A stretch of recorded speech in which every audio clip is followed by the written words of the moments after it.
It's absolutely essential we have a forum for people to speak for themselves. People across the political spectrum, across the United States and around the world.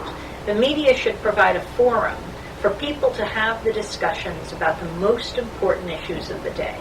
War and peace, life and death. That is why media is so important. The media are the most powerful institutions on earth.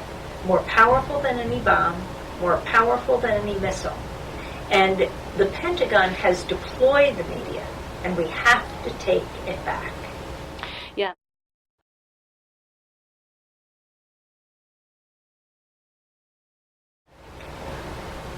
I have written a book with my brother, journalist David Goodman, called Static: Government Liars, Media Cheerleaders, and the People Who Fight Back.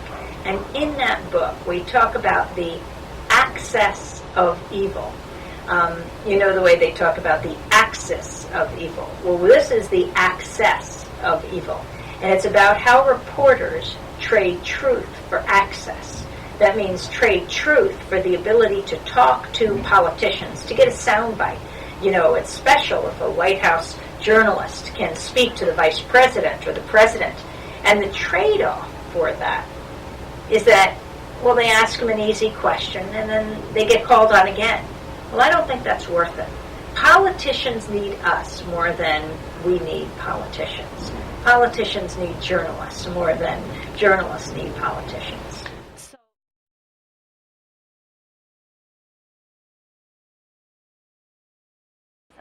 Well, there is a growing independent media movement, not only in the United States, but around the world. And Democracy Now! Is in its 10th year. It's our 10th anniversary. We began 10 years ago as a radio show on community radio stations. 5 years ago, we expanded to television. And now it's just taken off. And we're now broadcasting on over 500 radio and television stations around the United States, around North America, Europe, and Australia. Hoping to come to Japan soon, both in headlines and in the news stories that we do. And we provide a global forum for people to speak in a level playing field, to mix those ideas up, whether it's the politicians, the elected leaders, or grassroots activists in their communities. There is nothing less than the world at stake. I take it very seriously.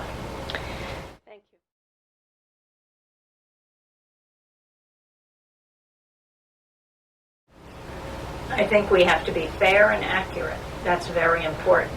Whether a journalist has a point of view, all journalists do, and they express them. But what matters is that you provide a forum for people to speak for themselves, not just paraphrase what other people say. I mean, in the United States, the networks are filled with this small circle of pundits who know so little about so much, explaining the world to us and getting it so wrong. Let people describe their own experiences for themselves. People are not only experts in their own lives, people are smart, and they understand the effect of policy, whether domestic or foreign policy, on their communities. I think it's best to go to that base, to people's communities, and let people describe their own experience. Yes. And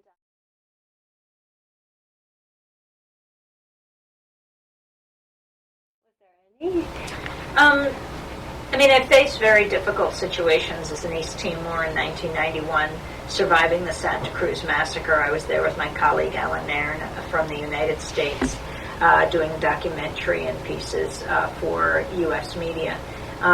There we saw Indonesian soldiers with their US M16s gunned down, more than 270 Timorese. They beat us up. They put their weapons to Alan's head.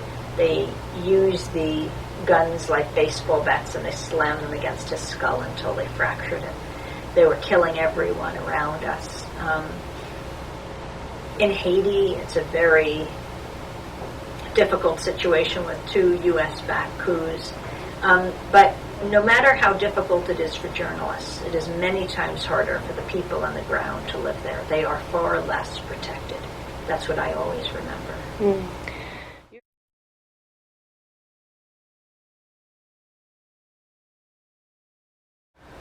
I think it was just in my family's blood.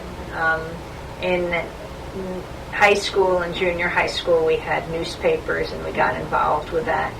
Even at that early age, I saw it as a chance to hold those in power accountable. At the time, I saw it as a chance to hold the principal accountable. And then we just moved on to, maybe more powerful people.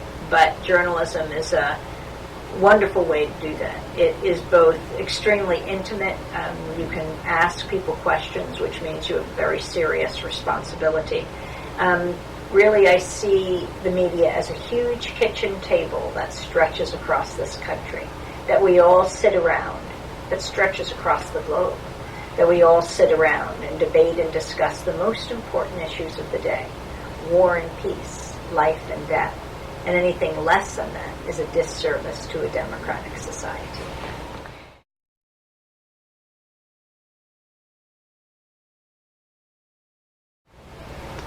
I would say that when Democracy Now! Comes into a community or a country, it means that people respond very quickly and tell us about their own stories, their own country. And that enriches Democracy Now! Because we work more to bring out those stories.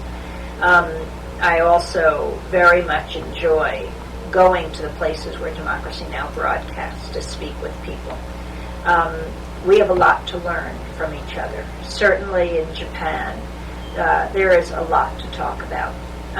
In the first book that my brother David and I wrote, called The Exception to the Rulers, exposing oily politicians, war profiteers, and the media that love them, we have a chapter on the Hiroshima cover-up. It's very close to my heart, and I have covered this issue for many years. The only time a nuclear bomb was used was by the United States, my country, on your country. And hundreds of thousands of people were affected, were injured, were killed. In our country, the media, namely the paper of record, the New York Times, covered that bombing. And we write about the man, William Lawrence, who covered it. It turns out he was not only writing for the New York Times, but he was on the payroll of the Pentagon, the War Department at that time. So he was writing the press releases for the Pentagon, and he was writing the coverage for the New York Times. I think of another independent journalist named Wilfred Burchett, who made his way to Hiroshima on his own. He was unembedded. He was independent. And he got out of the train after 30 hours, even after the U.S. general said no journalists were to come here. And he sat down with his Hermes typewriter and he tapped out the words, "I write this as a warning to the world." He talked about some kind of bomb sickness. He didn't even know how to describe it. He didn't have the words radiation. And that article that he wrote shook the world. William Lawrence wrote a series of 10 articles for the New York Times where he said that this discussion of bomb sickness was Japanese propaganda. William Lawrence won a Pulitzer Prize for his reporting. We think the New York Times should be stripped of that prize. And so I went to where the Pulitzer Committee met, and we wrote out a report asking for them to reconsider that prize, that the New York Times and the reporter should be stripped of that prize. I very much look forward to coming to Japan, to go to Hiroshima, to go to Nagasaki. I've interviewed many people from those places who have come here, Habakasha and others.